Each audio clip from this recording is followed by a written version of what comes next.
இந்த ஸ்டோரி ரொம்பவே நல்லா இருந்தது. ஒரு முனிவர் ஒருவர் ஒரு பைத்தியக்காரனை வந்து அவரோட ஆசிரமத்துக்கு வந்து கூப்பிட்டு வராராம். கூட்டிகிட்டு வந்து ஒரு ஓரமாக வந்து அவரை உட்கார வச்சுட்டு அவருக்கு முன்னாடி வந்து அவருக்கு தேவையான சாப்பாடு துணிமணி எல்லாமே வந்து வச்சுட்டாராம்.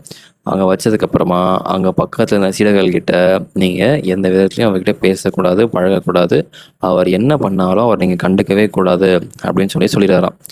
நாட்கள் கடந்தது. ஒரு பல நாட்கள் கழித்து அந்த சீடர், அந்த முனிவர் இவங்க எல்லாரும் உக்காந்துட்டு இருக்கப்போ அந்த பைத்தியக்காரன் ஆட்டோமேட்டிக்காக அவரே வந்து, குருவே நீங்கள் எனக்கு வந்து தியானம் சொல்லித் தரீங்களா அப்படின்னு சொல்லி வந்து கேட்டாராம்.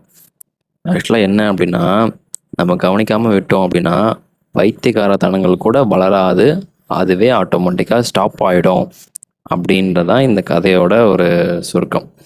ஸோ நீங்களே ஆக்சுவலி பார்த்துருப்பீங்க பல விஷயங்கள், மீடியாவாக இருக்கலாம், இல்லைனா இன்ஸ்டாகிராமாக இருக்கலாம், இந்த மாதிரி பல இடங்களில் ஒரு விஷயம் வந்து அது வந்து ஸ்ப்ரெட் ஆகுது, அது இன்னும் பெருசாகுது அப்படின்னா நம்ம கொடுக்குற அட்டென்ஷன் தான்.